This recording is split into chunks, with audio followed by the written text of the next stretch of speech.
Ibu bapak, saudara-saudari, para frater, bruder yang terkasih dalam Kristus, sekali lagi selamat pagi. Selamat pagi. Hari ini kita disuguhkan oleh gereja dengan bacaan-bacaan yang sangat menarik. Boleh saya rangkum sebagai tema dari permenungan kita pada minggu ini adalah kasih Allah yang membuka wawasan kita untuk menjadikan semua yang lain sahabat, atau menjadikan kita sahabat dari semua orang. Kalau kita dengar khususnya bacaan kedua dan bacaan Injil, tema utamanya adalah kasih. Logikanya kita bisa buat seperti ini. Allah adalah kasih. Dan karena kasihnya kepada manusia, ia mengirim putranya yang terkasih untuk menyelamatkan manusia. Kenapa dia mengirim putranya yang terkasih? Karena Allah sangat mengasihi manusia. Dia tidak hanya mengatakan bahwa saya mengasihi kalian, tetapi Allah Putra, salah satu dari dirinya itu, dia minta supaya menjadi manusia, rela merasakan semua yang dirasakan oleh manusia, termasuk menderita bahkan wafat, demi kasihnya yang begitu besar kepada manusia. Yang ini kita semua sudah tahu. Kemudian ada satu rantai permintaan. Kalau Allah telah mengasihi manusia lewat putranya yang terkasih, maka kita manusia pun sudah memiliki kewajiban untuk mengasihi sesama sebagaimana Allah telah mengasihi kita. Nah, itu logika yang kedua, bahwa kita diwajibkan untuk mengasihi sesama. Kenapa menggunakan kata wajib? Karena ini adalah perintah. Satu saja perintah Tuhan, yaitu untuk mengasihi. Sehingga saya pernah buat renungan di sini, kelihatannya perintah itu berada dalam satu lingkaran, ya, bahwa dengan kasih Bapa memberikan satu perintah, dan perintahnya itu adalah untuk mengasihi. Itu logika yang pertama. Jika tadi kita dengar dengan baik, dan kalau udah lihat dalam bahasa Yunani, ada 12 kali muncul kata agape dan philei, yang diterjemahkan dalam bahasa Indonesia dengan kata mengasihi, kasih, dan sahabat. Ya, mengasihi, kasih, dan sahabat. Agape, agapao, agape itu adalah kasih. Sedangkan satu philei, philos, sahabat, itu juga artinya kasih. Ada yang mengatakan bahwa agape itu lebih tinggi daripada philos atau philei. Kalau kita lihat dalam Injil Yohanes sebetulnya tidak juga sih. Karena toh Yesus menyerahkan dirinya demi sahabat-sahabatnya. Dan sahabat di sini dia gunakan kata philos, sahabat atau philei. Sehingga philos di sini memiliki makna pengorbanan juga, bukan hanya agape yang memiliki makna pengorbanan, tetapi philos demi sahabat-sahabatnya dia menyerahkan nyawanya. Agape dengan philos, agape dengan philos. Sebetulnya itu mengungkapkan satu makna yang sama, yaitu ungkapan kasih, ungkapan persahabatan, ungkapan cinta. Ya, beda dengan dua kata lain. Ada satu yang namakan eros, erao, erotik. Kemudian satu philos, jealous, cemburu, ya kita telah. Tapi philos dalam bahasa Yunani, eros, philos, kemudian philos tambah dengan agape. Ada yang membuat peningkatan. Sedangkan dua yang pertama itu, yaitu eros dengan philos, lebih bernuansa pada hasrat, kemauan, keinginan.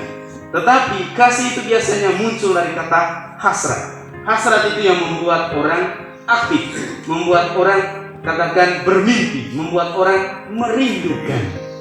Ya, itu eros dengan philos, jealous. Ya, jealous itu ya. yang kita sebut cemburu, tapi itu dari kata bahasa Yunani philos ya, philos. Sedangkan yang bagian yang kedua yang kita sebut bahwa itu lebih dalam, yaitu philos dengan agape. Nah, kata-kata itu sengaja saya sebut supaya kita lihat makna terdalam dari Allah itu sendiri, ya, atau inti atau identitas dari Allah itu sendiri, yaitu kasih. Tidak ada yang di luar kasih. Kalau eros dengan philos lebih hanya sebatas pada hasrat atau rasa ingin, kehendak, niat, kerinduan, tetapi philos dengan agape sudah masuk dalam suatu makna yang terdalam dari kasih itu sendiri, termasuk dia bisa menyerahkan dirinya, wafat atau mati atau berkorban demi orang yang dia cintai. Kita tahu kasih kita itu sudah pada level mana? Eros itu erotik, hanya lihat yang menarik maunya gitu ya. Philos itu ya, saya bermimpi, berhasrat, maunya saya berhasil, maunya begini ya, philos, kehendak saya seperti itu. Nah, philos itu dari kata kehendak ya, niat, hasrat. Philos artinya levelnya sudah tidak hanya sebatas katakan korporis, tidak hanya sebatas fisik, tetapi sudah ada secara psikologis ya, psikologis. Kalau saya mau berhasil, saya berkehendak, berniat untuk ini. Tapi level berikutnya, philos dan agape itu sudah lain. Bukan hanya mau untuk mencapai satu cita-cita, tetapi saya mau serahkan diriku demi idealku, demi cita-citaku.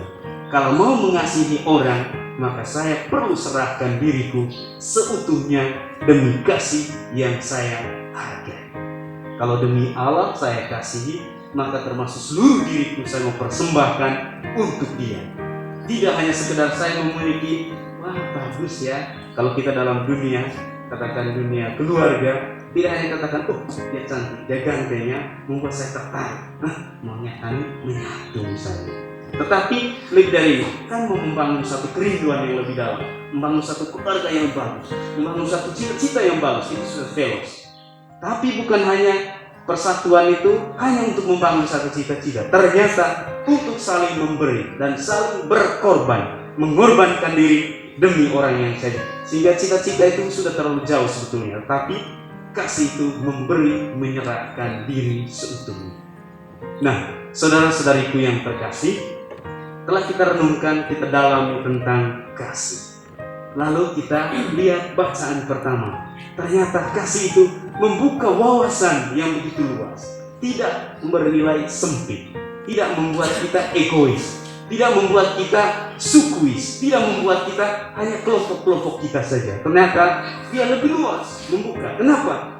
Kasih itu adalah ungkapan keluar dari Roh Kudus yang ada dalam hati kita. Rahmat Roh Kudus dengan kasih sebetulnya memang kata-kata abstrak ya, tapi sebetulnya itu yang ada dalam hati kita. Dan kalau Roh Kudus sudah tercurah dalam hati kita, maka kasih itu otomatis tidak egois, tidak individualis, tidak sukuis, atau tidak sektaris hanya sekte saja. Pokoknya kelompok-kelompok kita saja. Yang di luar tidak perlu tahu, hanya saya saja. Atau kita dua saja, atau tidak tiga, atau hanya keluarga kita. Yang lain parepi, ya misalnya.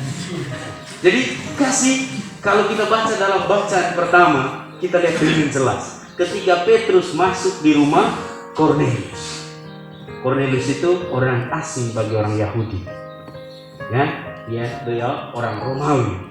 Ketika dia masuk ke rumah Kornelius, ternyata saat dia berkata-kata, dia katakan bahwa saya tidak hanya mencintai atau mengasihi orang-orang dari bangsaku sendiri, tetapi juga bangsa-bangsa lain. Ketika dia mengatakan itu, Roh Kudus turun atas rumah keluarga dari Kornelius. Dan orang-orang yang bersunat yang ada bersama Petrus, yaitu orang-orang Yahudi, berbangsa Israel, beragama Yahudi, mereka lihat rasa heran, loh kok Roh Kudus turun atas mereka juga?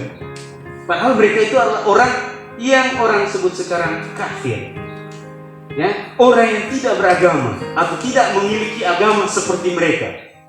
Ternyata orang lain juga memiliki keyakinan religi, tapi orang yang tidak seagama dengan mereka, mereka sebut kufur, kafir. ternyata mereka juga itu dituruni Roh Kudus. Nah, langsung Petrus katakan, kalau Roh Kudus sendiri, Allah sendiri sudah datang membaptis mereka, apa halangan bagi saya untuk membaptis orang-orang yang kamu anggap kafir itu, atau kamu anggap bahwa mereka itu orang asing? Saya tidak memiliki hambatan apapun untuk membaptis mereka. Roh Kudus saja sudah baptis mereka. Apalagi air yang saya akan percikkan kepada mereka, itu akan mengukuhkan kemuridan mereka untuk menjadi pengikut Kristus. Nah, kasih yang muncul dari dalam diri yang diturunkan oleh Bapa lewat Yesus Kristus kepada para rasul ternyata itu menyebar luas sampai ke bangsa-bangsa yang lain, termasuk keluarga Kornelius. Dia dari bangsa lain. Maka karena Roh Kudus, sekat-sekat yang membatas saya dengan yang lain, keluarga saya dengan keluarga yang lain, kongregasi saya dengan kongregasi yang lain, agama saya dengan agama lain, suku saya dengan suku lain, bangsa saya bangsa lain, semua sekat itu diruntuhkan oleh Roh Kudus. Karena Roh Kudus itu ruah, ruah itu seperti angin, dia masuk di pelosok manapun, ya. Bahkan baru-baru angin itu begitu kencang sampai atap rumah orang terbawa, ya, supaya karena dia menyusup dimanapun. Dan yang paling aneh itu di wilayah Kabupaten Kupang dan Kota Kupang, angin dan air, kita tahu air itu masuk di lubang manapun, angin juga masuk dimanapun, maka dia menyusup ke semua. Dan kalau ruah itu berupa angin, bahwa dia akan masuk ke siapa saja, tidak ada yang menyekati dia, tidak yang katakan cukup sampai di sini, dia tidak peduli. Dia merobohkan semua sekat geografis, sekat emosional, sekat jenis kelamin, sekat suku, dan semua sekat yang lain. Dia menembus tanpa batas. Nah, saudara-saudariku yang terkasih, jika kita paham kasih itu tanpa sekat, tanpa batas, maka idaman dari Santo Fransiskus dari Assisi, idaman dari Paus Fransiskus dalam dokumen yang terakhir itu apa? Fratelli Tutti, ya. Kita semua adalah saudara. Bahkan hewan dan tumbuh-tumbuhan pun adalah saudara. Kalau hewan dan tumbuh-tumbuhan pun saudara, maka apalagi sesama manusia, kita semua adalah sahabat dari Tuhan itu sendiri. Kalau Tuhan tidak jijik bersahabat dengan manusia, apalagi kita manusia, sesama manusia, untuk apa kita jijik pelit untuk bersahabat dengan yang lain?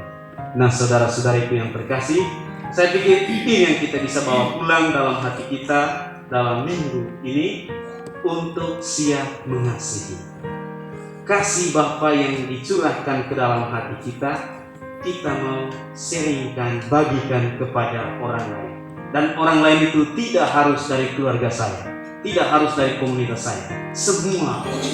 Dan kasih itu kita tahu bahwa untuk berkorban yang tulus, bukan hanya sekedar yang eros atau yang theos, ya, bukan hanya sekedar itu, tapi kasih itu membuka kita, membuat martabat kita lebih manusiawi daripada mungkin ketika orang tidak mengasihi. Nah, saudara-saudara itu yang terkasih, kita mau transmisikan, kalau kita pernah merasa dikasihi, dicintai, maka apa salahnya kalau kita mengasihi dan mencintai yang lain dengan yang telah kita terima, entah dari Tuhan, dari keluarga kita, dari sahabat-sahabat kita, atau siapa saja yang memperhatikan kita secara istimewa. Saya merasa dikasih, saya merasa diistimewakan, saya merasa diperhatikan oleh keluarga saya, oleh kongregasi, oleh komunitas saya. Nah, hati saya yang penuh kasih itu, kenapa saya egois, saya sembunyikan, saya penjarakan? Saya perlu bagikan itu kepada orang lain, entah lewat senyum, entah lewat keramah tamahan, entah kita semua memiliki cara untuk mengungkapkan kasih itu secara tulus, murni, dan penuh dengan iman. Saudara-saudara yang terkasih, itu yang saya bisa bagikan. Semoga bisa berguna bagi iman, harapan, dan kasih kita kepada Tuhan dan kepada sesama. Amin.